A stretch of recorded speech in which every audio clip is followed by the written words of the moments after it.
మీ ఎలాంటి వ్యాపార ప్రకటనలకైనా వెంటనే మా ఛానల్ సంప్రదించండి. హాయ్ హలో నమస్తే, welcome back to our channel. నేను శిరీష.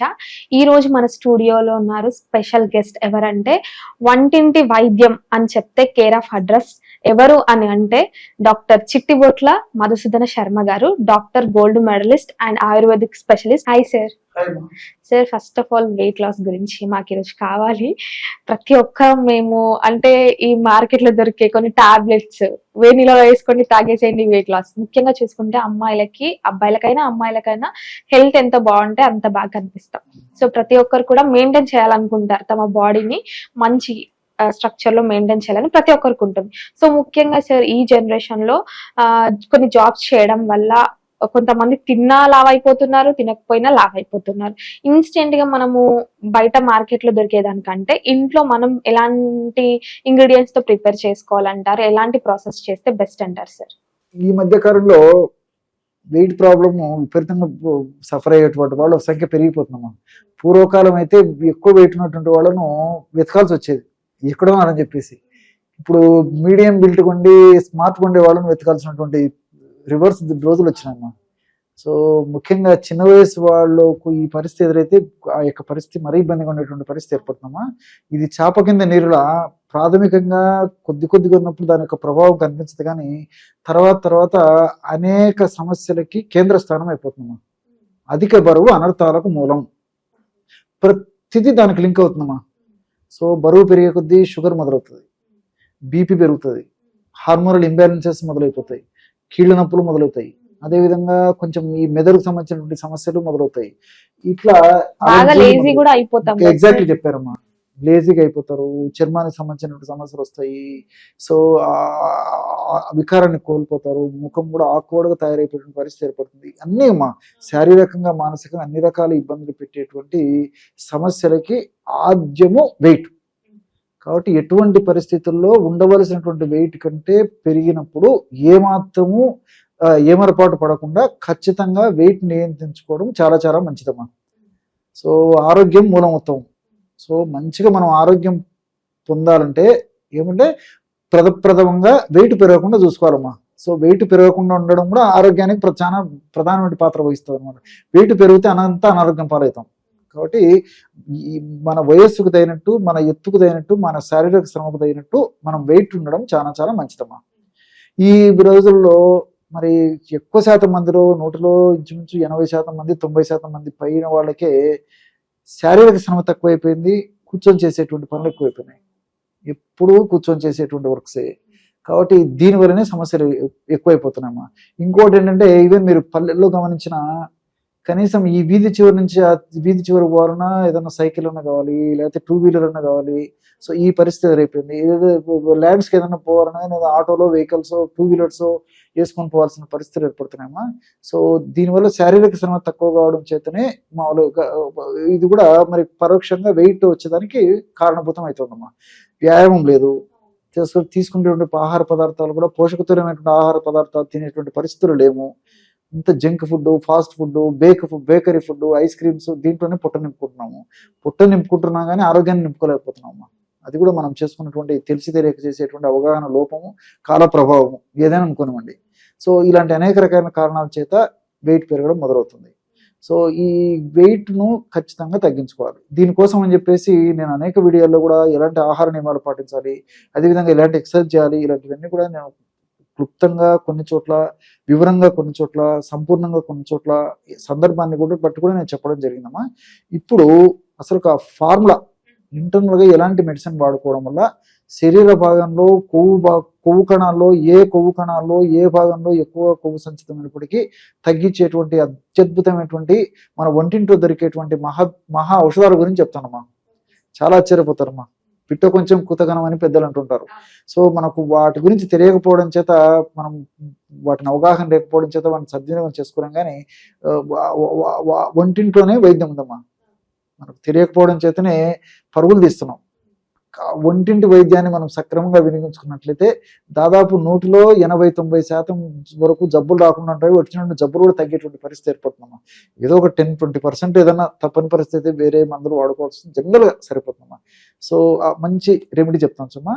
దీనికి కావాల్సిన పదార్థాలు కూడా అన్నీ మీకు తెలిసినటువంటివే. ఏమా అన్ని ఒకసారి చూపిస్తాను ప్రేక్షకులకు, ఎలా తయారు చేసుకోవాలో కూడా చెప్తానమ్మా. మొట్టమొదటిది శొంఠి అమ్మా. సో అలానే కొన్ని ప్రత్యేక పద్ధతుల ద్వారా ఎండించేసి తయారు చేసినటువంటి పదార్థం ఏదైతే ఉందో దాన్ని శొంఠి అంటారమ్మా. So dry ginger.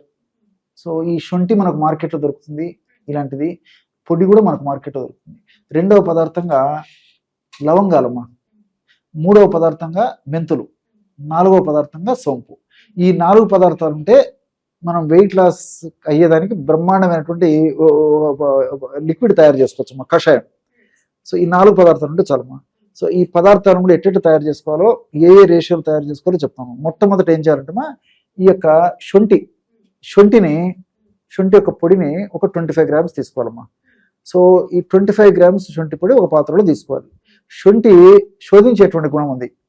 శోధన అంటే లోపల చెడు పదార్థాలని సమూలంగా నిర్మూలించడం అని మనం స్థూలంగా చెప్పుకోవచ్చమ్మా.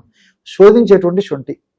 సో కొవ్వు కణాల్లో, శరీరంలో ఏ భాగంలో కొవ్వు కణాల్లో ఎక్కువగా కొవ్వు సంచితమైనప్పటికీ ఆ కొవ్వును తగ్గించేటువంటి అద్భుతమైనటువంటి గుణము ఈ శొంఠిలో ఉందమ్మా. ఇందులో షాగోలు, జింజర్ అనేటువంటి రసాయన పదార్థాలు, కుర్కుమిన్ అనేటువంటి రసాయన పదార్థం, ఇవన్నీ కూడా ప్రత్యక్షంగా పరోక్షంగా ఈ వెయిట్ లాస్ అయ్యేందుకు చాలా చక్కగా ఉపయోగపడతాయి. అంతేకాకుండా దీని యొక్క మరొక ప్రయోజనం ఏంటంటే వెయిట్ ఉన్నటువంటి వాళ్ళలో ఎక్కువ శాతం మంది నొప్పులతో బాధపడుతుంటారమ్మా. నొప్పులు తగ్గించేందుకు కూడా ఈ ఔషధం చాలా అద్భుతంగా పనిచేస్తుంది. మనం వాడేది వెయిట్ లాస్ అయ్యేందుకు వాడినప్పటికీ వెయిట్ వల్ల కలిగేటువంటి నొప్పులు కూడా తగ్గుతాయమ్మా. అది ఆయుర్వేదం వైద్య విధానం యొక్క ప్రకృతిలో దొరికేటువంటి ఔషధాల యొక్క ప్రత్యేకత ఎక్కువమ్మా. మనం ఒకదానికి వాడితే సైడ్ కూడా బెనిఫిట్స్. అందుకే నేను చాలా కార్యక్రమాలు చెప్తుంటాను, సైడ్ బెనిఫిట్స్ ఉంటాయి. ఇలాంటి సైడ్ బెనిఫిట్స్ అనమాట. కాబట్టి ఈ శొంఠి అంత అద్భుతంగా పనిచేస్తుంది అనమాట. ఈ యొక్క శొంఠి పొడిని మనం జస్ట్ ఒక 25 గ్రామ్స్ తీసుకోవాలి. రెండవది లవంగాలమ్మా. లవంగాల్లో యూజినాల్ అనేటువంటి యాంటీ ఆక్సిడెంట్ ఉందమ్మా. సో ఈ యూజినాల్ అనేటువంటి యాంటీ ఆక్సిడెంట్ కూడా కొవ్వును కరిగించడానికి పరోక్షంగా చాలా అద్భుతంగా పనిచేస్తుంది. రెండవది ఏంటంటే ఈ యొక్క లవంగాలు ఇన్ఫ్లమేషన్ తగ్గించేందుకు కూడా చాలా అద్భుతంగా పనిచేస్తాయి. సర్వసాధారణంగా ఈ వెయిట్ ఉన్నటువంటి వాళ్ళు కొవ్వు కణాల్లో కొవ్వు ఎక్కువ రోజు సంచితమయ్యేసరికి ఆ భాగంలో మరి ఎక్కువ రోజులు నిల్వ ఉండేసరికి ఇన్ఫ్లమేషన్ అనేటువంటి ప్రక్రియ జరుగుతుంటుందమ్మా. ఆ ఇన్ఫ్లమేషన్ అనేటువంటి ప్రక్రియ వల్లనే అనేక రకాలైనటువంటి మన దేహానికి హాని చేసేటువంటి రసాయనిక పదార్థాలు ఉత్పత్తి అవుతుంటాయి అన్నమాట. దానివల్లనే అనేక జబ్బులు కూడా వస్తుంటాయి. ఆ యొక్క ఇన్ఫ్లమేషన్ తగ్గించేందుకు కూడా ఈ యొక్క లవంగాల్లో ఉన్నటువంటి ఈ రసాయన పదార్థాలు ఉపయోగపడతాయమ్మా. అంతేకాకుండా ఈ యొక్క శొంఠిలో ఈ యొక్క లవంగాలు ఉంటే మరొక గుణం ఏంటంటే ఆయాసాన్ని కూడా తగ్గిస్తుంది. సర్వసాధారణంగా వెయిట్ ఉన్నటువంటి వాళ్ళలో ఆయాస పడుతుంటారమ్మా. 2 అడుగులు వేయాలంటే కూడా ఆయాస పడుతుంటారు అనమాట. సో మిగతావన్నీ నార్మల్గానే ఉంటాయి, కానీ పరీక్షల్లో కూడా ఆయాస పడుతుంటారు. సో ఈ శ్వాసనాళాలను బాగా వ్యాకోచించేసేటట్టు, సంకోచ వ్యాకోచాలు బాగా జరిగేట్టు చేసేటువంటి శక్తి ఈ లవంగాల్లో ఉన్నటువంటి యూజినాల్ అనేక రసాయన పదార్థాలు ఉండడం వల్ల ఈ లవంగాలు కలుగుతుంది అనమాట. అంతేకాకుండా ఈ లవంగాలు కొవ్వును కరిగించేందుకు కూడా చాలా అద్భుతంగా పనిచేస్తాయమ్మా. మూడవ పదార్థంగా మెంతులమ్మా. మెంతులను కాస్త వేయించేసేసి పౌడర్ లాగా తయారు చేసుకుని మెంతుల పొడి కూడా 25 గ్రాములు తీసుకోవాలి. కొంచెం వేయించి కాస్త వేయించాలమ్మా. సో లవంగాలను వేయించాలి, శొంఠి అయితే అక్కర్లేదమ్మా. లవంగాలు వేయించాలి, మెంతులను కూడా వేయించాలి. సో మెంతులను వేయించేసేసి ఒక 25 గ్రామ్స్ మెంతుల పొడి కూడా తీసుకోవాలన్నమాట. సో ఆ మెంతుల్లో కూడా అనేక సాపోనిన్స్, అదేవిధంగా ఆల్కలాయిడ్స్, ఇలాంటి అనేక రకాలైన రసాయన పదార్థాలు ఉన్నాయమ్మా. సో ఇవన్నీ కూడా మరి మెటబాలిజాన్ని వేగవంతం చేస్తాయి. అదేవిధంగా ఈ యొక్క ఫ్యాట్ను కరిగించేందుకు చాలా అద్భుతంగా పనిచేస్తాయి. రెండవ మహత్తరమైనటువంటి శక్తి మెంతులకి ఏంటంటే మెంతులు షుగర్ వ్యాధిని రాకుండా కంట్రోల్ చేసేదానికి మెంతులు సమర్థవంతంగా ఉపయోగపడతాయి. చాలా మందికి తెలిసే ఉంటుంది. సో వెయిట్ ఉన్నటువంటి వాళ్ళలో ఎక్కువ శాతం మందిలో అన్నదమ్ముల మాదిరి కొన్నాళ్ళకంతా మళ్ళీ తమ్ముడు కూడా తోడవుతాడు. అట్లా వెయిట్ ఉన్నటువంటి వాళ్ళలో ఎక్కువ శాతం మంది షుగర్ మొదలవుతుంది. ఎక్కువ శాతం మందిలో సో అక్క చెల్లెలు అనుకోండి, అన్నదమ్ములు అనుకోండి, ఏదైనా ఒకదాని పక్కన ఉంటాయి. సో ఈ మెంతులు వాడుకోవడం ఏంటంటే ఫ్యాట్ని కరిగించడమే కాకుండా వెయిట్ వల్ల మరి భవిష్యత్తులో షుగర్ వ్యాధి రాకుండా నియంత్రించేందుకు కూడా మెంతుల్లో ఉన్నటువంటి వివిధ రకాల రసాయన పదార్థాలు ఉపయోగపడుతున్నాం. ఇంకోటి ఏంటంటే ఈ కీళ్ళ నొప్పులమ్మా. వెయిట్ ఉన్నటువంటి వాళ్ళలో కీళ్ళ నొప్పులు ఎక్కువ మందికి వస్తుంటాయి. చాలా మందిని మీరు గమనించుంటారు. కీళ్ల భాగంలో గుజ్జు త్వరగా అరగకుండా ఉండేదానికి, గుజ్జు సమర్థవంతంగా పనిచేసేదానికి, కీళ్ళ నొప్పులు తగ్గేదానికి కూడా ఈ యొక్క మెంతుల్లో ఉన్నటువంటి ఈ సాపోనిన్స్, అదేవిధంగా ఈ గ్లైకోసైడ్స్, ఆల్కలాయిడ్స్ ఇవన్నీ కూడా చాలా చక్కగా ఉపయోగపడతాము. సో ఇలా మల్టిపుల్ బెనిఫిట్స్ నేను ప్రతిసారి చెప్పినట్టు ఇప్పుడు కూడా చెప్తాను. మల్టిపుల్ బెనిఫిట్స్ ఈ మెంతల వల్ల ఉంటాయి. కేవలం వెయిట్ తగ్గడమే కాకుండా వెయిట్ వల్ల కలిగేటువంటి ఇలాంటి అనేక రకాల సమస్యలు కూడా ఈ మెంతులు తగ్గిస్తాయి. రక్త శుద్ధి కూడా చేస్తుంది. ఈ యొక్క వెయిట్ ఉన్నటువంటి వాళ్ళలో చెమట ఎక్కువ పడుతుంటుందమ్మా. సో చర్మ వ్యాధులు ఎక్కువ వస్తుంటాయి. సో మెంతులు వాడుకోవడం వల్ల ఆ యొక్క చెమట వల్ల కలిగి వచ్చే వల్ల తీవ్రత తగ్గుతుంది. చర్మ వ్యాధులు కూడా తగ్గుతాయి. రక్త శుద్ధికి రక్త వృద్ధికి కూడా మెంతులు ఉపయోగపడుతుంది. వచ్చే డిసీజ్ కూడా రాకుండా చేస్తున్నాం. సో మెంతులు అన్ని రకాలుగా పనిచేస్తుంది అనమాట. అదే విధంగా చివరిగా సోంపు. సో సోంపు మరి ఇంచుమించు మన అందరిలో ఉంటుందమ్మా. సో సువాసన భరితంగా ఉంటుంది, రుచికరంగా ఉంటుంది. చాలా ఇళ్లలో మరి ఆహార పదార్థం తిన్న తర్వాత కూడా సోంపు తీసుకుంటుంటారు. అతిథులను గౌరవించే భాగంగా పెద్ద పెద్ద హోటల్స్ లో మరి ఏదైనా పెద్ద పెద్ద ఫంక్షన్స్ ఏదైనా జరిగినప్పుడు కూడా గౌరవ మర్యాదల భాగంగా సోంపును కూడా మనకు ఇచ్చేటువంటి పద్ధతి సంస్కృతిలో ఒక భాగంగా ఉందమ్మా. ఈ సోంపుకు చాలా అద్భుతమైనటువంటి గుణాలు ఉన్నాయమ్మా. సరే, ఫ్యాట్ కరిగించడం ఒకటి ప్రధానంగా, కొవ్వు కణాల్లో కొవ్వు సంచితమైన కొవ్వును చాలా చక్కగా కరిగించేటువంటి శక్తి ఉంది. రెండోది ఏంటంటే విపరీతంగా ఫైబర్ ఉంటుందమ్మా. దాదాపు 100 గ్రాముల సోపు గింజల్లో ఇంచుమించు 30 నుంచి 40 గ్రాముల వరకు ఫైబర్ ఉంటుందమ్మా. సో ఫైబర్ ఈ యొక్క వెయిట్ ఉన్నటువంటి వాళ్ళకు చాలా చాలా అవసరం. సో ఎప్పుడైతే ఈ ఫైబర్ ఉన్నటువంటి ఇలాంటి పదార్థాన్ని ఎక్కువగా వాడుకుంటుంటామో ఈ కొవ్వు కరగడమే కాకుండా ఈ వెయిట్ వల్ల వచ్చేటువంటి అనేక సైడ్ ఎఫెక్ట్స్ కూడా రాకుండా ఉంటాయి. రెండవది ఏంటంటే ఈ ప్రేవుల్లో గట్లో జీర్ణ వ్యవస్థలో మంచిని చేసేటువంటి గట్ బ్యాక్టీరియా మిలియన్ సంఖ్యలో ఉత్పత్తి అయ్యేదానికి ఈ యొక్క ఫైబర్ ఉపయోగపడుతుందమ్మా. అంటే మనకు ఉపయోగపడమే కాకుండా మన దేహంలో జీర్ణ వ్యవస్థ ఉన్నటువంటి మంచి బ్యాక్టీరియా కూడా ఇది ఆహార పదార్థంగా ఉపయోగపడుతుంది. కాబట్టి మీరు మొదట అన్నారు ఆహార పదార్థాలు, కొంతమంది ఆహారం ఎంత కఠిన నియమాలు పాటించినప్పటికీ వెయిట్ పెరుగుతుంటారని చెప్పేసి, వాళ్ళకి ఏంటంటే మంచి బ్యాక్టీరియా లోపల లేకపోవడం చేతనే ఈ సమస్య కలుగుతుంటుందమ్మా. వాళ్ళ ఆహార నియమాలు పాటించినప్పటికీ వాళ్ళు మాత్రం వెయిట్ మాత్రం తగ్గరనమాట. సో ఈ సోపు వాడుకుంటున్నాం కాబట్టి ఈ యొక్క సోపు గుణం వల్ల ఏమైందంటే ప్రేవుల్లో మనకు మేలు చేసేటువంటి హాని లేకుండా చేసేటువంటి మేలు చేసేటువంటి మంచి బ్యాక్టీరియా విపరీతంగా మిలియన్ సంఖ్యలో విపరీతంగా వృద్ధి చెందుతామా. ఎప్పుడైతే మంచి బ్యాక్టీరియా వృద్ధి చెందుతుందో ఆటోమేటిక్గా ఆ మంచి బ్యాక్టీరియా ప్రభావం చేత కొవ్వు కణాలు పెరగకుండా ఉంటుంది. ఉన్నటువంటి కొవ్వు కూడా మంచి బ్యాక్టీరియా యొక్క ప్రభావం చేత కొవ్వు కూడా తగ్గడానికి సహకారిగా ఉపయోగపడుతుందమ్మా. ఇంకోటి ఏంటంటే ఈ యొక్క సోపు గింజల యొక్క మరొక ప్రత్యేకత అంటే మోషన్ ఫ్రీగా చేస్తుందమ్మా.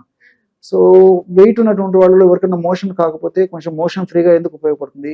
దీనన్నిటికంటే కూడా మరొక ముఖ్యంగా మనం చెప్పుకోదగ్గ విషయం ఏంటంటే వెయిట్ ఉన్నటువంటి వాళ్ళలో క్రమక్రమంగా రక్తనాళాల్లో పూడికలు ఏర్పడుతుంటాయమ్మా. కొలెస్ట్రాల్ వల్ల కానీ, ఫ్యాట్ వల్ల కానీ, తర్వాత ప్లేట్లెట్స్ వల్ల కానీ. సో పూడికలు ఏర్పడినప్పుడు ఈ గుండె జబ్బులు రావడము, రక్తనాళాలకు సంబంధించిన సమస్యలు రావడము, లేకపోతే మెదడుకు సంబంధించినటువంటి పక్షవాతము ఇలాంటి సమస్యలు రావడం, ఇవన్నీ కూడా రక్తనాళాల్లో పూడికలు ఏర్పడడం వల్ల కలుగుతుంటాయి అనమాట. సో ఇందులో ఉన్నటువంటి కొన్ని రకాలైన రసాయన పదార్థాలు ఆ పూడికలు రాకుండా ఉండేందుకు, వచ్చినటువంటి పూడికలు బాగా తగ్గేందుకు కూడా ఉపయోగపడతాయి అన్నమాట. పూడికలను కూడా కరిగించేటువంటి శక్తి ఈ యొక్క సోంపు గింజలు ఉన్నటువంటి కొన్ని రకాలైన రసాయన పదార్థాలకు ఉంది. అదేవిధంగా ఆల్ఫా ఫినాండ్రిల్ అనేటువంటి రసాయన పదార్థం కూడా ఇందులో ఉంటుందమ్మా. ఈ ఆల్ఫా ఫినాండ్రిల్ అనేటువంటి యొక్క రసాయనిక పదార్థం కూడా శరీరానికి అనేక రకాలుగా మేలు చేస్తుందమ్మా. ఇట్లా మల్టిపుల్ బెనిఫిట్స్ ఉంటాయి. అంతేకాకుండా ఇందులో ఉన్నటువంటి కొన్ని రకాలైన రసాయన పదార్థాలు మెదడులో పారాసింపథటిక్ యాక్టివిటీని ఎక్కువ చేయడం వల్ల స్ట్రెస్ రిలీవర్గా పనిచేస్తుంది. సో వెయిట్ ఉన్నటువంటి వాళ్ళు మానసికంగా కుంగిపోతుంటారమ్మా. 10 మందిలోకి వెళ్ళాలన్నా, 10 మందిలో ఫ్రీగా ఉండాలన్నా, మూవ్ అవ్వాలన్నా అది ఒక మానసిక మనోవ్యాధి. ఏమో నా పరిస్థితులు అయిపోయిందని చెప్పేసి దీనివల్ల సైడ్ కింద వెయిట్ పెరిగేటువంటి టెండెన్సీ పెరిగిపోతుంది. సో ఈ స్ట్రెస్ తగ్గిస్తుందమ్మా. సో మానసికంగా ఎప్పుడైతే స్ట్రెస్ తగ్గిపోతుందో, స్ట్రెస్ లెవెల్స్ తగ్గిపోతున్నాయో పరోక్షంగా ఇది కూడా వెయిట్ లాస్కి ఉపయోగపడుతుంది. సో ఇవన్నీ మల్టిపుల్ బెనిఫిట్స్ ఉంటాయి కాబట్టి ఈ యొక్క 4 పదార్థాలను మనం ఔషధంగా తయారు చేసుకుని వాడుకోవాలి. ఎలాగంటే ఈ సోంపు కూడా కొంచెం వేయించాలమ్మా. మంచి ప్రశ్న అడిగారు. వేయించాలమ్మా. సో ఈ 4 పదార్థాలు చూర్ణాలని ఒక 25 గ్రామ్స్ చొప్పున తీసుకునేసేసి అన్ని కలిపేసేసి పౌడర్స్ అన్ని ఒక గాజు సీసాలో నిల్వ ఉంచుకొని రోజు ఉదయం ఒక్కసారి, రాత్రి పడుకునేటప్పుడు ఒకసారి ఔషధాన్ని తయారు చేసుకొని వాడుకోవాలి. జస్ట్ లైక్ టీ లాగమ్మా. మీరు టీ అనుకోండి, కాఫీ అనుకోండి, ఒక హాట్ డ్రింక్, హెల్తీ డ్రింక్ అనుకోండి, ఏదైనా అనుకోండి. సో ఎలా తయారు చేసుకోవాలంటే ఒక 150 ml నీళ్లు తీసుకొని 150 ml నీళ్ళలో ఇంచుమించు మ్యాక్సిమం 1/2 టీ స్పూన్ వరకు, 1/2 టీ స్పూన్ కంటే ఎక్కువ పనికి రాదమ్మా. 2 గ్రామ్ సరిపోతుందమ్మా. 2 గ్రామ్స్ 2.5 గ్రామ్స్ కంటే జనరల్గా ఎక్కువ అవసరం ఉండదు. సో దాన్ని ఏం చేయాలంటే 2 గ్రామ్సే సరిపోతుంది. 1/2 టీ స్పూన్ కంటే తక్కువనే, ఇంకా అంత కూడా అవసరం ఉండదు. సో 150 ml 150 ml నీళ్ళలో ఇది వేసేసి ఒక 10 నిమిషాలు నానబెట్టేసేసేమా. పొయ్యి మీద పెట్టేసేసి వేడి చేయాలమ్మా. ఎప్పుడైతే మరగడం మొదలవుతుందో అప్పుడు దించేసేయాలి. ఎక్కువసేపు మరగకూడదమ్మా. సో వేడి ఎక్కేసేసి మరగడం స్టార్ట్ అయినప్పుడు దించేసేయాలి. అప్పుడు ఔషధ గుణాలన్నీ పోకుండా ఉంటాయన్నమాట. అది మన ప్రేక్షకులు బాగా గుర్తుపెట్టుకోవాలి అవన్నీ. సో దాన్ని దించేసి గోరువెచ్చగా ఫిల్టర్ చేసేసి ఉడగట్టేసేసి తేనె వాడదైనటువంటి వాళ్ళు తేనె కలుపుకొని వాడుకోవచ్చమ్మా. లేకపోతే అలాగే తాగలిగినటువంటి అలాగే బాగుంటుందమ్మా, టేస్టీగా ఉంటుంది, ఇబ్బంది ఏమి ఉండదు. కాస్త ఎవరైనా కావాలంటే తేనె ఈ వాడుకోవచ్చు. పుదీనా కూడా వేసుకోవచ్చు. ఎగ్జాక్ట్లీ పుదీనా వేసుకోవచ్చు. తర్వాత ఈ నిమ్మ రసం పిండుకోవచ్చు. ఇలాగైనా కొత్తిమీర కావాలంటే వేసుకోవచ్చు. మీ ఇష్టం ఏదైనా వేసుకోవచ్చు. ఈ పదార్థాలు మొత్తం ప్రధానంగా ఉండాలి. ఈ విధంగా రోజు 2 సార్లు చేసుకోవడం వల్ల మరి నేను చెప్పినటువంటి పద్ధతిలో మరి ఫ్యాట్ ఎక్కడ ఈ కొవ్వు కణాలు సంచినప్పటికీ ఆ కొవ్వు కమ్మకమ్మగా కరగడం మొదలై మరి మనిషి నాజుకుతనాన్ని సంతరించుకుంటాడు. సార్ ఓవరాల్ గా ఇన్స్టెంట్ గా ఇప్పుడున్న ఈ ప్రాబ్లం గురించి చాలా క్లియర్ గా చెప్పారు. చాలా థ్యాంక్స్ సార్. ఓకే.